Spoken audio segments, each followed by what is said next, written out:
I thought it was really good. To be honest with you, we had a shorter one yesterday, and it was a good practice. It wasn't as sharp as the first two. This one, the guys came back, and I thought they were really, really sharp. I thought they competed till the end. I thought the tempo was good. The offense looked sharp and crisp. I was really pleased with today. What are you seeing early out of the old guys that you have? Some of them were not there for you in the spring.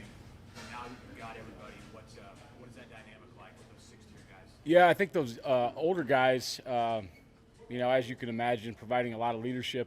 But I think the main thing I see globally across the team, not just offense, not just defense, not just special teams, is the willingness to do things right by everybody, and that starts at the top.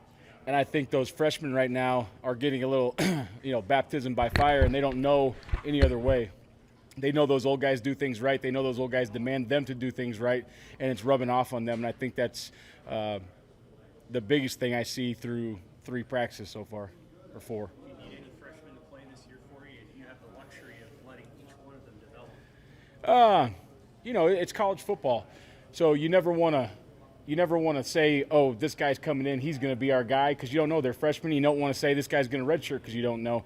I've been impressed with some of the freshmen we have so far, and if one of them's good enough to play, whether that's rotationally or getting in the starting lineup, I'm all for it. With those 4 games they can play, I definitely think we need to play some to play, especially on special teams.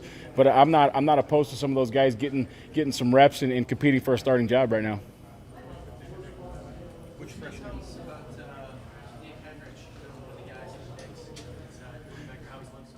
Yeah, Nick, I thought through the spring, Nick played as well as anybody on the football team. And so far through 4 practices, he's continued on that path. He's got competition. That room is pretty tight. You got those 4 guys at the top right now. You got Nick, and you got Luke, and you got Garrett Snodgrass, and you got Chris Kolarvik.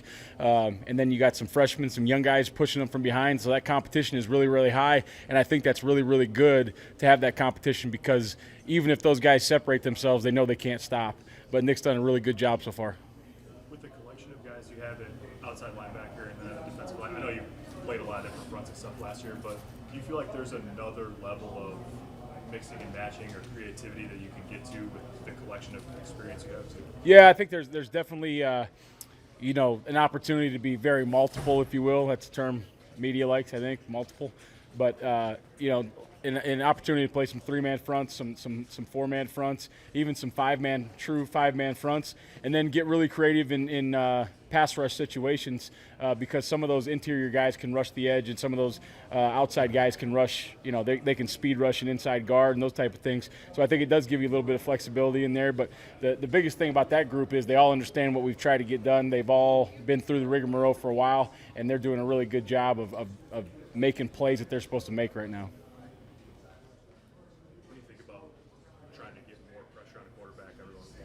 More pressure. Got to get more pressure.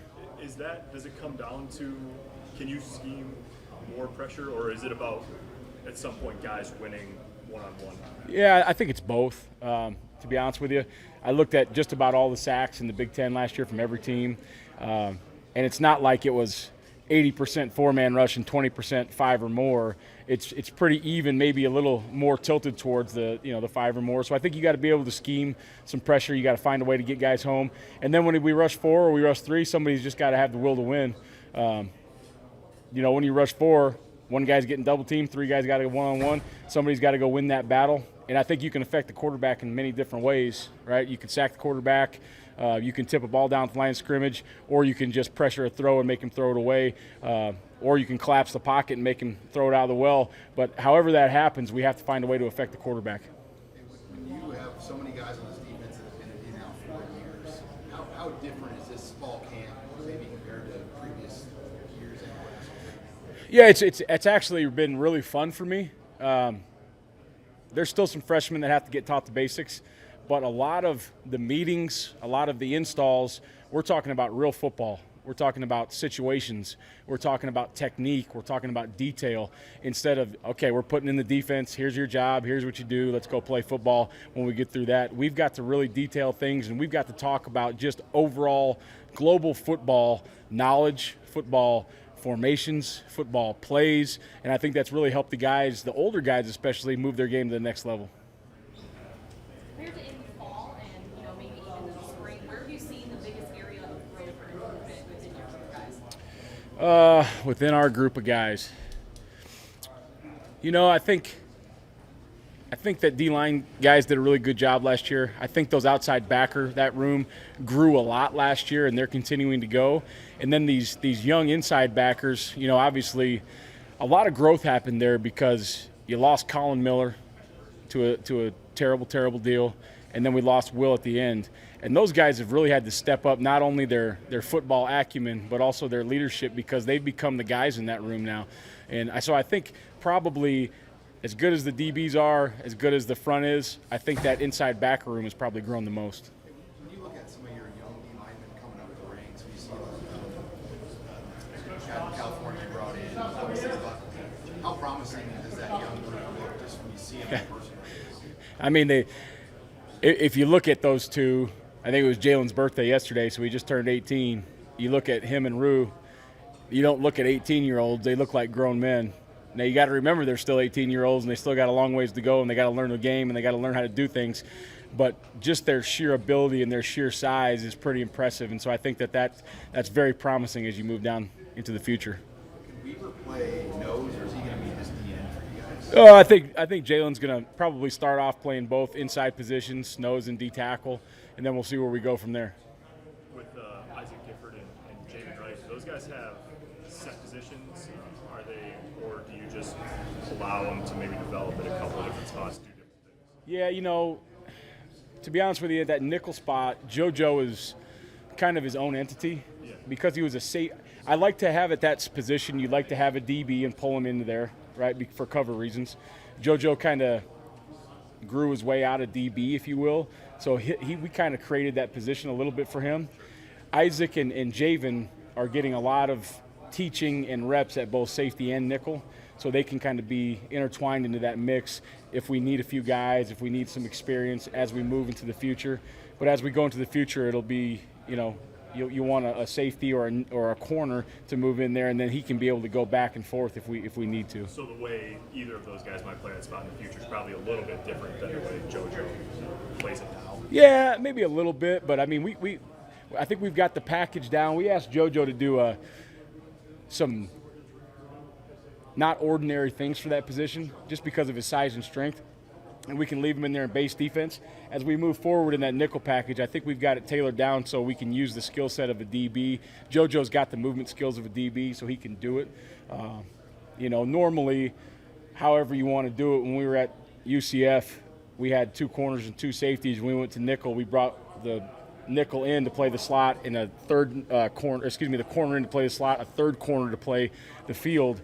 That might happen. It might be a safety. And I think depending on the skill set of those guys, you're going to tailor your calls a little bit more towards them, but you still got to be able to make them real and bring them off the edge and do some of the things that JoJo does. The early impressions of Tyreek Johnson, now that you've had him for 4 practices, and kind of what you have to work with there? Yeah, Tyreek's done a nice job. Coming out of into a new program, learning a new scheme, you can definitely see in one-on-ones and those types of things the elite movement skills that he has that made him the 5-star recruit.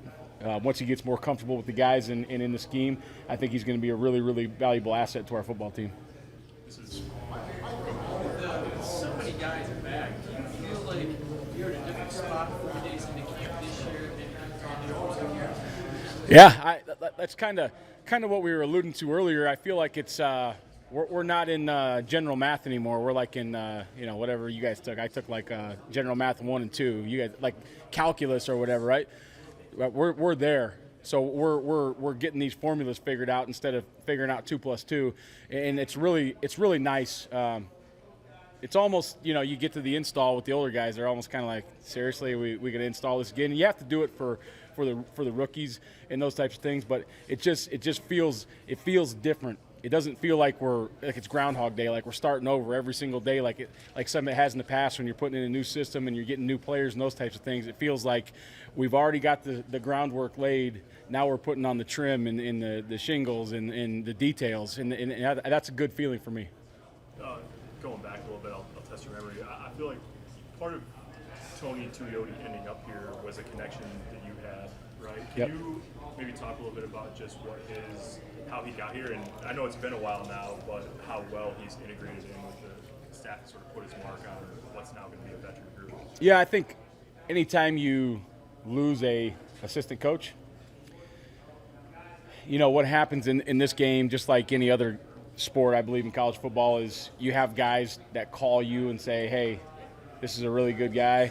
And sometimes you don't know the guy very well and you don't pay much attention, and other times you do. And Jerry Azzanero, who's the D coordinator at UCLA, we were together at Oregon and Philadelphia Eagles, called and said, Tony's the guy. He knows how he can teach him how you want him to be taught. He knows I taught him. He knows what the system is. He knows how to get it done. It's not going to be a tough transition. Then we interviewed Tony, and he did an outstanding job in that interview. So the transition was very, very easy, and I'm super, super glad that he's here. He's made a really big difference on the football team.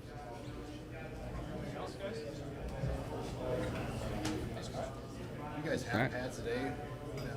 Half pad, yeah. I think I don't even want to say what the new rules are from the NCAA, but I know there's a couple days in helmets and then a couple days in half pads. I'm not sure when they let us put the full. I'm like 1 day at a time. I look at the schedule the next day, and when it says full pads, I know we're in full pads. But I see the guys are in half pads right now. I know the NCAA's got new rules about exactly when we have to be in what gear at the beginning and throughout camp. So I think the first full pads is tomorrow, maybe the following day, one of those two.